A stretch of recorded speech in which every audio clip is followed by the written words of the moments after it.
If your fashion wish list lives rent-free in your brain, you need to be on Poshmark. With Poshmark, you're shopping millions of listings from thousands of closets, each curated by someone with their own style. Vintage finds, designer pieces, and everyday staples all in one place. Search for your favorites or let the discovery come to you. Poshmark makes it easy to find what you actually want to wear at prices that feel like a quiet win. Download the Poshmark app today and use code PODCAST10 when you sign up to get $10 off your first purchase.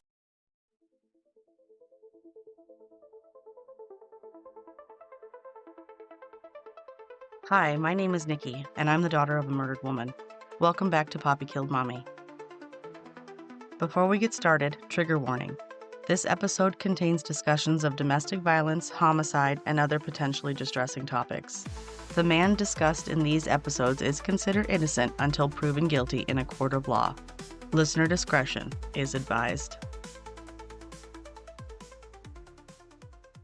Last week I left off with a pretty personal plea to my sister, an apology and a request to reconnect. I would love to have her on the show so she can tell us in her own words what she remembers and how she feels. But even if she doesn't want to be on the show, I just want to talk to her, see how her life is going. I want to chit-chat and reconnect with my little sister. As of today's recording, I still have not heard from my sister. Hopefully one day she hears this and picks up the phone. Today's episode is filled with 3 articles written about my mother, so let's not waste any more time and let's get back to the timeline. It's July of 2020 and my sister's called. We had had a falling out the year before, so when she called, my first instinct was to pass it over to my boyfriend to answer. My sister told him that she had been contacted by the Sedona Police Department. She was basically asking for my help, and I didn't fucking answer. Always the stubborn person I am, I snubbed her. But I got the message. The police were reinvestigating. I was elated. Finally, after 27 years, her case was off the shelf. I had a feeling I knew who was behind it. My Aunt Wendy had never stopped pushing, and sure enough, I saw later in the case file that she had gotten through to someone. On June 15, 2020, Sergeant Michael Dominguez filed a supplement report after meeting with Wendy in Phoenix. She had rattled enough cages to get the case reignited. The supplement report also mentioned Dominguez's attempt to contact my sister, to set up a possible confrontation call with her father, Russell Peterson. On July 6th, he spoke with her, and she agreed to do that call. And then just 10 days later, on July 16, 2020, the Sedona Red Rock News published an article on my mom's case. But before I read that, I want to read you the very first article ever released on my mom. Based on the initial references last Friday, it was written and published immediately following the July 9, 1993 shooting, within days of her passing. I'm going to read it in full and then give my breakdown. Article 1 reads as such. Sedona woman shot dead in domestic fight. An early morning shooting claimed the life of a Sedona woman last Friday. When police officers arrived at the scene of the shooting on the 500 block of Coffee Pot Drive at 1:42 a.m. July 9th, they found Stephanie Marie Wassilishin, 32, dead of a gunshot wound, said Sedona Police Chief Bob Irish. Police received a call of the shooting at 1:40 a.m. through the enhanced 911 reporting system. It appears that a domestic violence type altercation occurred between Wassilishin and her live-in boyfriend, Russell Bennett Peterson, 31, around 1:15 a.m., Irish said. From what police have found, either Wassilishin or Peterson got a pistol from the bedroom. Subsequently, at least 2 shots were fired. According to Peterson, Wassilishin fired 1 shot at him in the living room, Irish said. She went into the master bedroom where he followed her. A struggle ensued for the weapon and it went off, striking Wassilishin in the neck area, Irish said. Wassilishin and Peterson reportedly had lived together for about 6 years, approximately 2 years on Coffee Pot Drive. The couple's 4-year-old daughter and Wassilishin's 11-year-old daughter were at the home at the time of the shooting, Irish said. The children were turned over to Child Protective Services in Cottonwood, he said. During the weekend, personnel from the Sedona Police Department and the Yavapai County Attorney's Office conducted interview with friends and acquaintances of the parties involved. Peterson was to be interviewed again Tuesday, Irish said. The Maricopa County Medical Examiner conducted an autopsy Friday, and it is completing forensic-related examinations associated with the case. The police department is awaiting the medical examiner's report, Irish said. No arrest or charges have been filed in relation to the incident, as the investigation continues. I want to start with the harmful headline: Sedona woman shot dead in domestic fight. It framed my mother's death as if it was a mutual argument that got out of hand. This minimizes the violence, obscures the fact it was later ruled a homicide, and strips my mother of dignity. Ethical reporting requires precise, respectful language, especially in homicide cases. Not to mention, referring to her only as a Sedona woman in the headline reduces her identity and her humanity. Ethical reporting standards emphasize naming the victim, highlighting their humanity, and avoiding language that trivializes the crime. The article relies entirely on Police Chief Bob Irish's statements. Peterson's version of events is repeated word for word through Irish, without any independent verification or skepticism. This allowed law enforcement to control the narrative from day one, silencing alternative perspectives. No family or victim perspective. The article never sought comment from my mother's family, friends, or neighbors. Her life, personality, and context were erased, replaced by the voice of a man accused and the police who failed to act. This absence dehumanized her, reducing her again to the Sedona woman rather than a mother, a daughter, and a friend. Reinforcement of the suspect's story. This piece essentially prints Peterson's account as fact, that Stacy fired a shot at him, retreated, then accidentally shot herself in the struggle. Presenting this uncritically entrenched a self-serving suspect narrative in the public record, where it remained unchallenged for decades. Lack of domestic violence context. The article briefly mentions a domestic violence type altercation, but treats it as a minor detail rather than a big red flag. No statistics, no expert voices, no explanation that intimate partner homicide is one of the most common outcomes of domestic violence. By stripping away context, the reporting downplayed the danger that my mother was in. Failure to ask the obvious questions. Despite acknowledging a violent altercation, a gunshot wound, and children present in the home, the article passively notes no arrests were made. No journalists pressed. Why not? What evidence was collected? What steps were skipped? Who made that call? This is where accountability journalism was most needed and most absent. Long-term harm created by initial coverage. By failing to challenge Peterson's narrative, omitting the family, and minimizing the homicide, this article established a framework that later articles would simply recycle. This original story planted the seed of doubt. Maybe it was just a domestic violent fight, maybe an accident, that haunted the case for decades and poisoned the public perception of my mother's death. In July of 2020, the Red Rock News published 2 articles about my mother's case. But rather than reaching out to the family for insight or comment, both relied solely on the police department as their source. By doing so, they excluded the voices of those most directly impacted, and they repeated the same law enforcement narrative that had shaped the public perception since 1993. This was the article published just days after my sister tried to contact me in early July. It's dated for July 15, 2020, and it reads as such. Sedona Police Department returns to 1993 case. There aren't many unsolved cases, or cold cases as they are better known, sitting on the shelves of the Sedona Police Department, especially not ones that are deemed a homicide. In the early morning hours of July 9, 1993, Sedona police responded to the report of a death at the home of Coffee Pot Drive. There they found the body of 32-year-old Stephanie Marie Wasilishin. Home with Wasilishin at the time of the incident was her live-in boyfriend, 31-year-old Russell Peterson, and 2 children, a 4-year-old the couple had together and a 10-year-old from Wasilishin's prior relationship. According to an article in the Sedona Red Rock News just days after the incident, police received a 911 call from Peterson at 1:40 a.m. Then Police Chief Bob Irish said a domestic violence altercation between Wasilishin and Peterson had occurred around 1:15 a.m. Irish reported that one of the two had retrieved a pistol from the bedroom. Peterson reportedly told police that Wasilishin fired one shot at him and then went into the master bedroom. Peterson reportedly followed her and a struggle ensued for the weapon, which went off, striking Wasilishin in the neck, Irish said at the time. No arrests were made at the time and none have been made since. Now, 27 years later, Sedona Police Department Sergeant Michael Dominguez is taking another look at the case at the request of the Wassilishan family, with the hope of obtaining some closure nearly 3 decades later. What was conveyed to us, police officers at the time, Dominguez said, was that there was no witnesses other than Russell and the deceased. The children were in bed sleeping in other rooms when the incident occurred. The autopsy report from the medical examiner at the time called it a homicide. The investigation was completed by the Sedona Police Department, but the Yavapai County Attorney's Office did not feel as though there was enough evidence to prove a homicide has occurred, Dominguez said. Therefore, the case never proceeded past the investigative stage.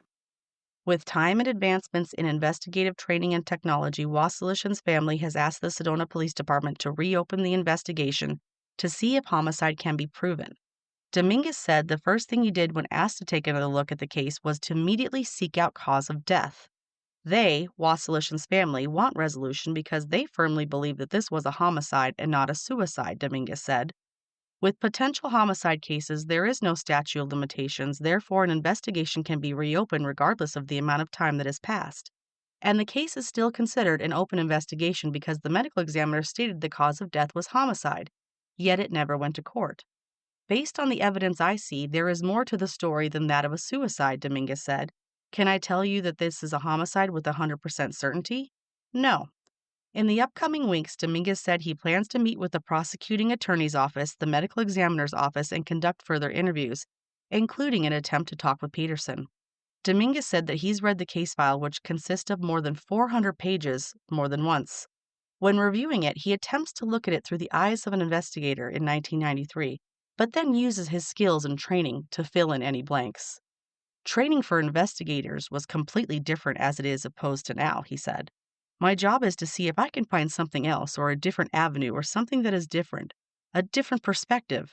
Essentially, you can think of it as another pair of eyes looking at it with different knowledge to ask, is there something we can show that a crime occurred or not? It goes both ways. I could turn around and find out that this was a suicide. For me, it's not a win because someone died, but at least it creates closure. End quote. Hey, I'm running out to drop off a stack of letters and packages. Need anything shipped while I'm gone? Save the gas. Stamps.com lets you print postage and schedule pickups right from your desk. Sync your contacts into the address book, get detailed accounting insights, and get notified the moment your certified mail is delivered. All from my desk? All from your desk. Join the 4 million businesses using Stamps.com right now with code PODCAST and get your free welcome gift. Stamps.com, code PODCAST. Taxes and fees apply. My thoughts on this article. Let's start first with the lack of the family voice, victim-centered reporting. This piece notes that the family requested the case be re-examined but never quotes or interviews us directly.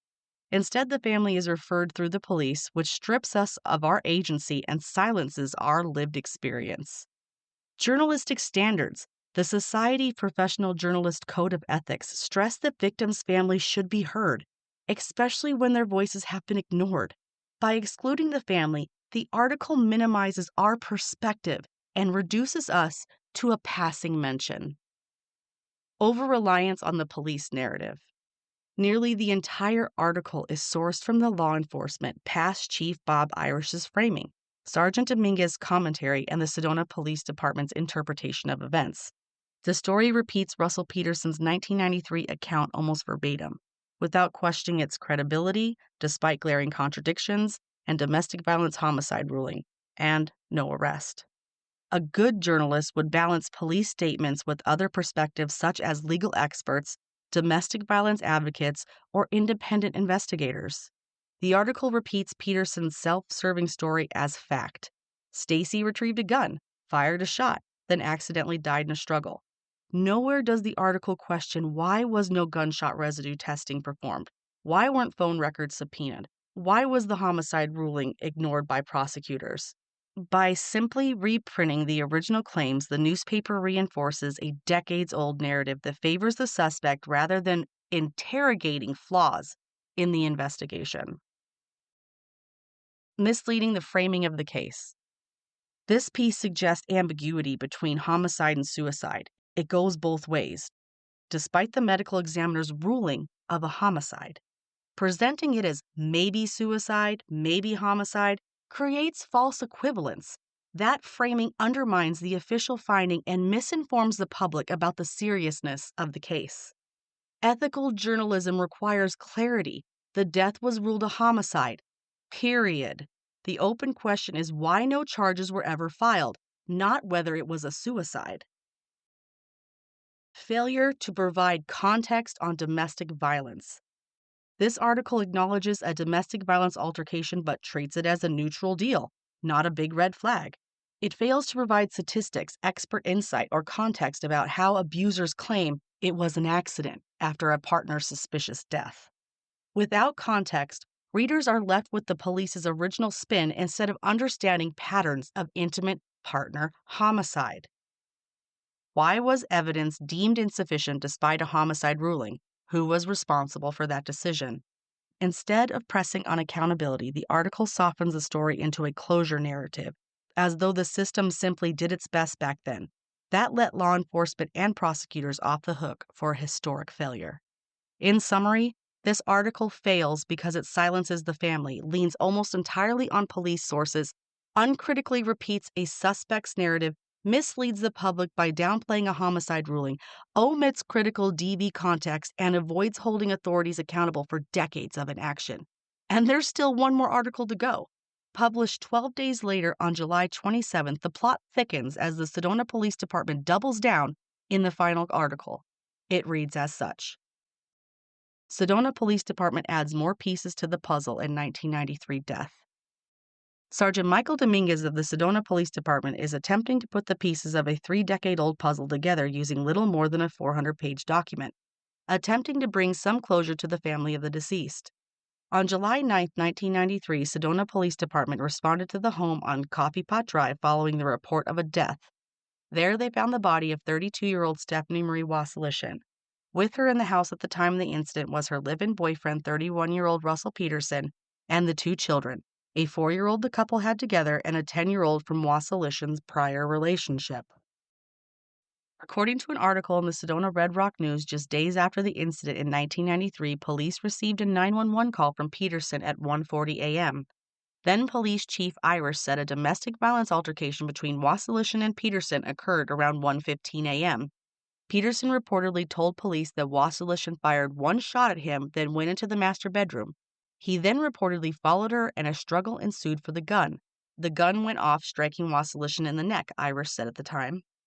While the medical examiner at the time ruled the incident a homicide, no arrests were made and none have been made since.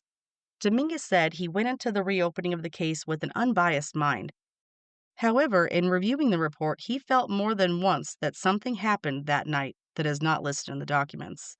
But exactly what may not be so clear. The 1993 medical examiner report states that in discussion with the Yavapai County's attorney's office, Wassilishin was right-hand dominant, but the gunpowder residue from a .44 Magnum revolver was found on both sides of her left hand. The character of the wound is such that it is a contact wound, meaning next to the skin, and the presence of gunpowder residue on the left hand is more consistent with deposition in a defensive posture than with any self-inflicted injury, whether intentional or otherwise, the original report states. It remains the opinion of the pathologist that the manner of death is homicide. The entry wound was on the left side of Wassilishin's neck near her jugular vein, with the exit on the right rear side of her neck. If you're solely focused that this was a right-handed individual and that they only could have used their right hand, which to me is not practical, then having that trajectory would have been difficult, Dominguez said. Is it impossible? No. However, if you take that pistol and you put it in the person's left hand and you move the gun up, that's exactly at the location of the entry wound. The family has been over-focused on the fact that she was right-handed and that she could have only done this with her right hand. Dominguez said that one has to take the theory that Wassilishin could have only used her dominant hand to shoot herself with a grain of salt. He used himself as an example, being right-hand dominant, but over half of what he does in everyday life is with his left hand. In most cases, there is a contact wound on those who commit suicide with a gun, Dominguez said. In homicide, the gun is not normally pressed up against the victim. That's a statistic, not an absolute, Dominguez added. Last week, Dominguez met with Yavapai County Medical Examiner Dr. Jeffrey Nine to review the case. He showed him the 1993 report and the autopsy photos. He told me that based on what he had in front of him, he was not able to make an assessment in terms of manner being suicide or homicide or unknown, Dominguez said. I think that's a fair assessment, and I trust Dr. Nine because he's been doing autopsies for a very long time. That doesn't change anything for me. My decision from the beginning was to take the information I had to make a determination of can I show that a crime occurred or not. Based on what I'm seeing right now, I cannot see a crime here for me to be able to say there is probable cause. Dominguez's next step is to go to Phoenix and hope that Peterson will be willing to discuss what happened that night 27 years ago. At the time of the incident, police interviewed Peterson on 3 separate occasions within a week's time. Dominguez said what's known is that 2 shots were fired that night. Peterson claimed that Wasselishin went into the bedroom, retrieved a gun, and fired a shot at him while he was sitting on the couch. Dominguez said that they have only Peterson's account to go by, so there's no way to determine who fired the first shot in the living room, which was later recovered from the wall. The report states that Peterson said Wasselishin then went into the bedroom and he followed her and then she shot herself. When you do multiple interviews with someone, you expect variations, Dominguez said. I'm more suspicious when someone has the exact same story 3 different times because to me, that's rehearsal. Variation is human nature because we all forget things, especially if we're traumatized. The initial report states that Peterson began performing CPR while on the phone with the 911 operator when the police and emergency personnel arrived. Wasselishin was pronounced dead at the scene. Peterson reported to police that the 2 had been drinking and arguing. Wasselishin's blood alcohol content was listed as 0.17, which to put into perspective is currently twice the legal limit to operate a motor vehicle. His story changed a few times, content-wise, between the 3 interviews, Dominguez said. Peterson's changes were specifically on whether or not there was a struggle between the 2 in the bedroom and if he attempted to take the gun away from Wasselishin.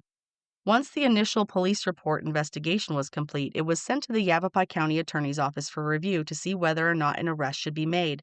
The Yavapai County Attorney's Office report on November 9, 1993, stated that while they acknowledged the inconsistencies in Peterson's account, there was not sufficient evidence to prosecute.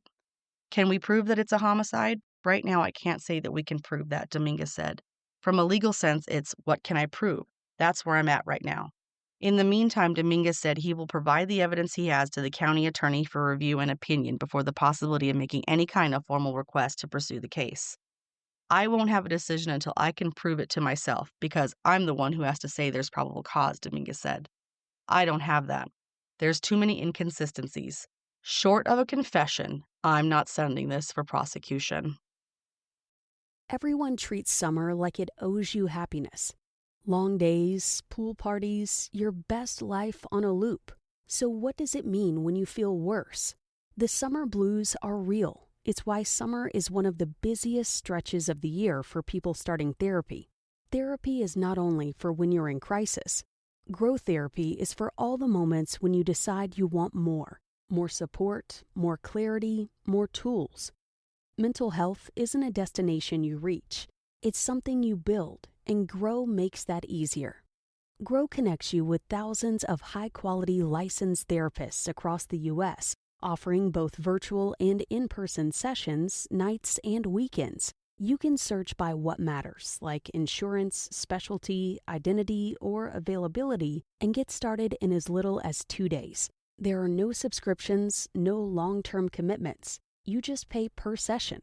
Grow helps you find therapy on your time. The therapist you want takes your insurance on Grow. Grow accepts over 125 insurance plans. Sessions average $21 with insurance, and some pay as little as $0 depending on their plan. Visit growtherapy.com/booknow today to get started. That's growtherapy.com/booknow. growtherapy.com/booknow. Availability and coverage vary by state and insurance plan. Starting with the public undermining of our family. The article quotes Sergeant Michael Dominguez saying the family had overfocused on Stacy being right-handed. This comment was not only dismissive, but insulting. The Red Rock News printed it without challenge. Instead of validating the family's concerns, this piece positioned us as unreasonable, undermining our credibility and re-traumatizing us. Misrepresentation of forensics. The medical examiner who performed the autopsy ruled my mother's death a homicide. That should have been a central fact. Instead, the article highlights speculative theories about handedness and trajectory as though they carry weight. This is a classic case of false balance, treating speculation as fact and equivalent. Once again, Peterson's account is given oxygen that my mother fired a shot, retreated, and then shot herself. The article acknowledges inconsistencies, but then softens them, quoting Dominguez saying, "Variation is human nature." This framing shifts suspicion away from Peterson and normalizes deception. The article states that the county attorney declined prosecution in 1993 due to insufficient evidence, but no probing questions were asked. Why wasn't the homicide ruling enough? Why were investigative steps skipped, like phone records, residue tests? Who failed the case? The Red Rock News avoids all accountability journalism. Victim blaming through context. Stacy's blood alcohol content is emphasized, twice the legal driving limit, without any balancing explanation. Including that detail without context primes readers to view her as reckless, unreliable, or complicit, rather than a victim of violence. Also, no mention of the suspect's BAC because none was ever taken. Why are these questions never asked? Erasure of domestic violence patterns. Despite this being a textbook intimate partner homicide scenario, the article provides no context, no statistics, no expert voices on domestic violence. It treats the incident as an isolated mystery instead of situating it in the known epidemic of women killed by partners. Moving on to active harm to the investigation. Most egregiously, Dominguez's reckless quotes printed in this article led to his removal from this case. The Red Rock News didn't just passively fail our family. Their reporting directly obstructed the investigation and derailed the progress that Wendy had fought for decades to achieve. Ethical breach and maximizing harm. Instead of minimizing harm, the Red Rock News maximized it. They re-traumatized our family, delegitimized our concerns, and misled the public. Oh yeah, and sabotaged the investigation. This was not objective reporting. It was irresponsible journalism with real-world consequences. Bottom line, Article 3. The second 2020 article was the most damaging of all. It dismissed the family's concerns. It elevated suspicion over fact. It repeated the suspect's shifting story. It minimized Stacy's status as a homicide victim. And it published reckless comments that got the lead investigator removed from the case. This wasn't just a failure of journalism. It was an act of harm. The Red Rock News became an obstacle to justice. When I first read these articles, I fell to the floor in disbelief. I sobbed and I sobbed, completely shattered by what I was seeing in print. I remember being at a client's house, needing nearly an hour before I could even get up off the floor. The words left me stunned, especially the second article. But I think what shocked me most in reading these articles wasn't just the mistake or the lack of balance. It was the way the police themselves kept repeating the word suicide. They even went out of their way to seek a second opinion that leaned in that direction. I will never understand how the very people who are supposed to fight for justice, the ones sworn to protect victims and stand up for those who can't speak for themselves, would be the same people looking for ways to label my mother's homicide as a suicide. I'm sorry, I'm getting so emotional reading this. I did not intend to cry. But there it was again, suicide, the word that should have never been on the table, except from the mouth of the suspect himself. Yet decades later, it is still being entertained, still being printed, still being held up as though it carried weight. I was so upset and so disgusted that I contacted the Red Rock News myself. I pointed out their mistakes. They had gotten the ages of my sister and myself wrong, and I asked them to correct it. More than that, I asked them to interview me, to include my family's perspective, to tell the other side of the story. But for 5 years now, every single time I reach out to the editor, Christopher Larson, he has shut me down. My most recent email was just 3 weeks ago where I told him about this podcast, about how it's charting, about how I'll be at CrimeCon, and that maybe the Red Rock News should cover this case before it becomes an international story. His response, quote, "If there's anything new in the investigation, we will report on it." Once again, the family's voice was dismissed. Once again, they chose to print only one side of the story. I will never understand the motives of the Red Rock News, but here I am today reading their words out loud to you, breaking them down piece by piece, sharing my thoughts, and I would love to hear yours. How you feel about the Red Rock News after hearing this coverage. I'm dying to know. You can send the show a text and tell me all about it. Unfortunately, I can't text you back, but I can always discuss the feedback on the next episode. As all of this was happening in July of 2020, I did nothing. I waited. I waited for the police to do their investigation, and I waited for the phone call I thought would come, the call to interview me. But that call never came. The months passed. August, September, October, and then finally November. The holidays were approaching. It was Thanksgiving, and I found myself thinking about my family and about my mom's case, and I wanted to know what was happening. So I pulled out that email address that I had been given, and I wrote to investigator Michael Dominguez. A few days later, he responded. He told me that he was no longer in charge of my mom's case. At that time, I had no idea Wendy had called and complained and the man was removed from my mom's case. But he gave me the contact information for the new investigator. He also tried to manage my expectations. That's the nice way I'm going to phrase that. By reminding me that my mom's case was old and essentially letting me down right from the start. Still, I felt hopeful. I took that new contact info and I sent almost the exact same email to Sergeant Laura Leon. I was optimistic, even excited, that maybe now the police were finally taking my mom's case seriously, and it was a lady detective, so maybe now she would see things through different eyes. Days later, on November 29th, 2020, I received her response. It reads as follows. Nikki, I hope Thanksgiving was great. Today is my Monday, so I apologize for just getting back to you tonight. I read your email and I can only imagine what you've gone through. I appreciate what you wrote regarding the fact that you were sleeping, and I understand your PTSD, so let's not recount it. I also wanted to know if you had any firsthand information regarding the incident that night, and in reading your email, you answered my question. You were asleep. There are several reports that were written, and it was a long time ago. Everyone finds closure differently. So if you want to review those reports, all you have to do is contact our records department. There are two very nice ladies that can help with requesting the reports. They work in the records department, Marcy and Jamie. Sergeant Laura Leon. Breakdown as to why this email is problematic. Dismissive of the victim's family. Leon explicitly says there is no need to speak with me because I was asleep. This erases the fact that I was still a witness to the aftermath. Removed by police, placed in a squad car, traumatized as a child. My perspective matters, whether or not I saw the gun go off. Minimizing my trauma, she acknowledges my PTSD but then says, let's not recount it. That phrasing is dismissive, shutting down my lived experience instead of treating it as a valid testimony about how police handled things and how the crime impacted me. Treating the case file as a closed case. Her solution is to direct me to the county records department as if this were simply paperwork to review, not an open homicide investigation.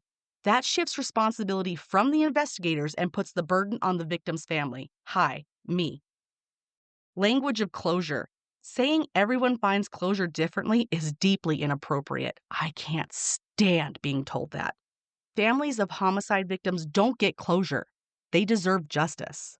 Using that language suggests her role was to not actively pursue accountability, but to push the family towards acceptance. Lack of initiative.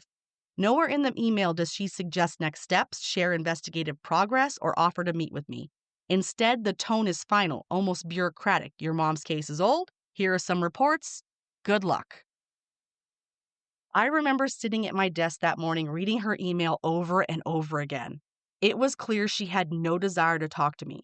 She told me that because I was asleep, my voice didn't matter. And by telling me that everyone finds closure in their own way, she made it clear that she wasn't fighting for justice. She was preparing me to accept that there would be none. That email crushed me, but it also lit a fire in me. I knew I couldn't just sit back and wait for someone else to care about my mom's case. By mid-December of 2020, I put in a request for the full case file. It arrived in my inbox a month later, and there it sat, unopened for 8 months. Because I knew, once I opened it, my life would change. And I was right.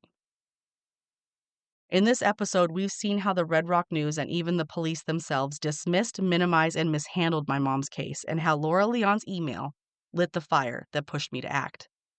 But what happens when the family's voice is silenced and police won't move forward? You turn to media.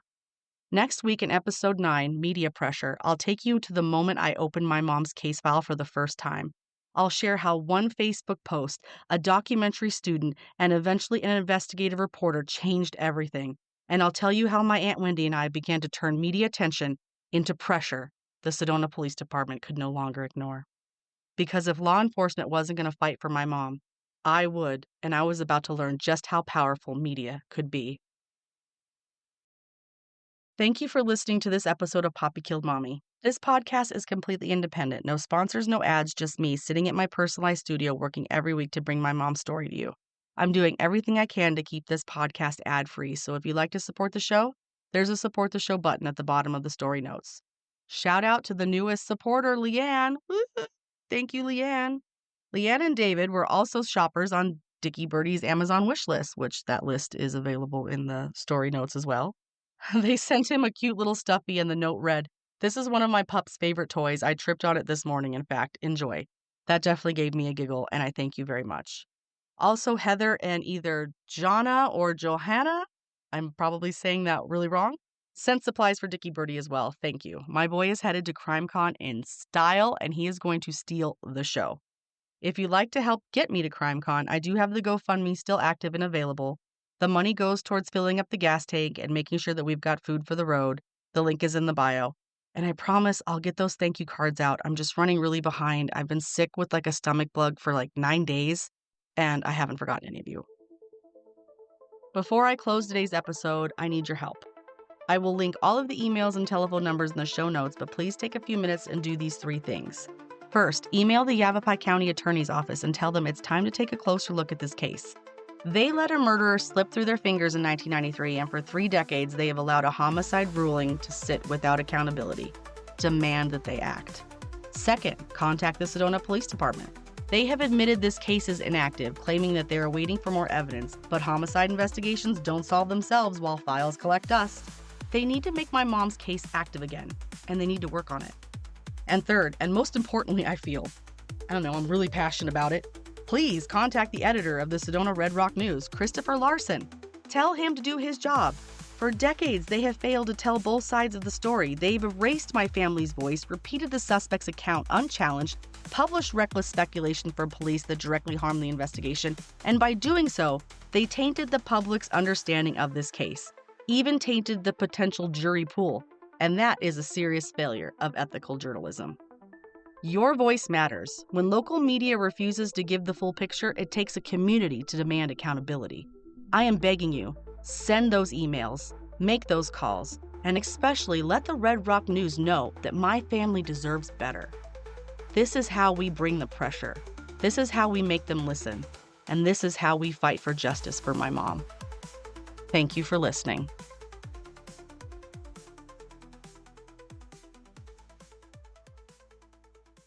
When was the last time you felt in control of your business finances? Expenses tracked, invoices sent, taxes ready. That's where Found comes in. Found brings your banking, bookkeeping, invoicing, and taxes together in one simple app. Manage expenses, invoice clients, send payments, and prep for tax time right where you bank. Join the hundreds of thousands who have already streamlined their finances with Found. Open a Found account for free at found.com. That's FOUND.com. Found is a financial technology company, not a bank. Banking services provided by Lead Bank, member FDIC.